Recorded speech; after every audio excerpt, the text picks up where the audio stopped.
আমাদের সংস্কৃতি অত্যন্ত সমৃদ্ধ, আমাদের নিজস্ব সংস্কৃতি গর্ব করার মতন। কিন্তু বর্তমানে আমরা যেটা দেখেছি যে আমাদের চিত্ত বিনোদনের যেহেতু বিবিধ পন্থা আজকাল তৈরি হয়েছে এবং পারিবারিকভাবে আমাদের ছেলে মেয়েদের আমরা সেইভাবে আমাদের সংস্কৃতির দিকে ধাবমান হওয়া বা চর্চা করার ব্যাপারে আমার মনে হয় উৎসাহ আমরা কম দিতে পারি।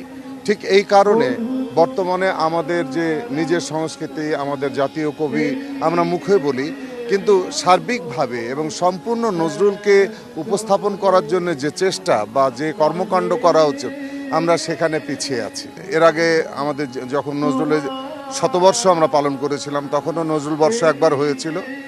এখন নজরুল বর্ষ যে ঘোষণা করা হয়েছে এর জন্য আমি আন্তরিকভাবে ধন্যবাদ দিই আমাদের মাননীয় প্রধানমন্ত্রীকে। এখন আমরা ধরেই নিতে পারি যে এই এক বছর আমরা নজরুলময় থাকব। তো আমরা যদি সত্যি এই নজরুল বর্ষ ঘোষণাটাকে প্রপারলি কাজে লাগাতে পারি তাহলে সার্বিকভাবে স্কুল, আমাদের সমাজ, পারিবারিকভাবে নজরুলকে আমরা সত্যিকারের নজরুলের মতন করে প্রেজেন্ট করতে পারবো। এই বছর নজরুল জয়ন্তী যে পালন হচ্ছে তার মূল প্রতিপাদ্য বিষয় হচ্ছে দ্রোহের কবি, প্রাণের কবি। এবং আপনারা এটাও জানেন বিগত 17 বছর পর জাতীয় পর্যায়ে 30 সালে নজরুল জয়ন্তী পালন করা হচ্ছে এবং এটার উদ্বোধন করেছেন মাননীয় প্রধানমন্ত্রী। এবং সেখানে তিনি নজরুল বর্ষকে এই আজকে 25শে মে থেকে শুরু করে আগামী 11ই জ্যৈষ্ঠ অর্থাৎ 25শে মে পর্যন্ত এক বছর নজরুল বর্ষ হিসাবে ঘোষণা করা হয়েছে। তো সাংস্কৃতিক মন্ত্রণালয়ের সচিব হিসাবে আমি যেটা আপনাদেরকে জানাতে চাই, ইতিমধ্যে আমরা এ বিষয়ে প্রাথমিক যে আলোচনা সেটা করে ফেলেছি। ইনশাল্লাহ আমরা ঈদের পরে জাতীয় পত্রিকাগুলোতে আমরা আহ্বান জানাবো যে আমরা যেভাবে চিন্তা করছি তার সাথেও সারা দেশের মানুষ যারা নজরুলকে ভালোবাসে, যারা নজরুলকে নিয়ে গবেষণা করে, যারা নজরুলের কর্মকাণ্ড নিয়ে কাজ করে, ওনার লেখা, ওনার বিভিন্ন কর্ম নিয়ে তারা কি চিন্তা করছে যে আমরা এই বর্ষটা কিভাবে পালন করব। মেইনলি হয়তো প্রথম 2-3 মাস আমরা আমাদের সেট প্রোগ্রাম নিয়ে আগাবো। পরবর্তীতে আমরা এই হয়তো এরকম হতে পারে যে জুনের মধ্যেই আমরা সার্বিক মানে জনগণের গোষ্ঠীর কাছ থেকে যেই চিন্তা ভাবনা পাবো বা যে প্রপোজাল পাবো সেগুলোকে অ্যাকোমোডেট করে আমরা জাতীয় পর্যায়ে প্রোগ্রামটা এক বছর চালাবো ইনশাল্লাহ। তো একাধারে বিদ্রোহের কবি, বিপ্লবের কবি, প্রেমের কবি।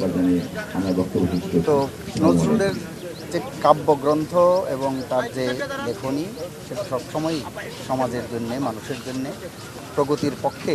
তার যে লেখা, শুধু লেখাই না, তিনি শুধুমাত্র কবিতা, গান এবং কাব্য রচনা করেই ক্ষান্ত হয়নি। তিনি কিন্তু একজন সৈনিক ছিলেন, তিনি দেশের জন্য রাজনীতিতে সক্রিয় ছিলেন এবং তিনি আসলে সাম্যের কবিও ছিলেন।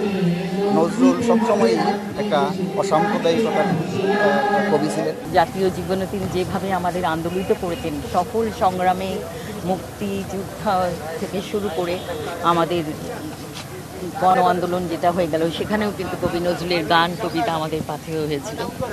আমার মনে হয় আমাদের বাঙালির কোনো রকম সংগ্রাম বলুন, সংকট বলুন, সবখানেই কিন্তু নজরুলের গান ও কবিতা আমাদের জন্য অনেক বড় ব্যাপার হয়ে দাঁড়ায়, আমাদের একটা বড় আশ্রয় হয়ে দাঁড়ায়।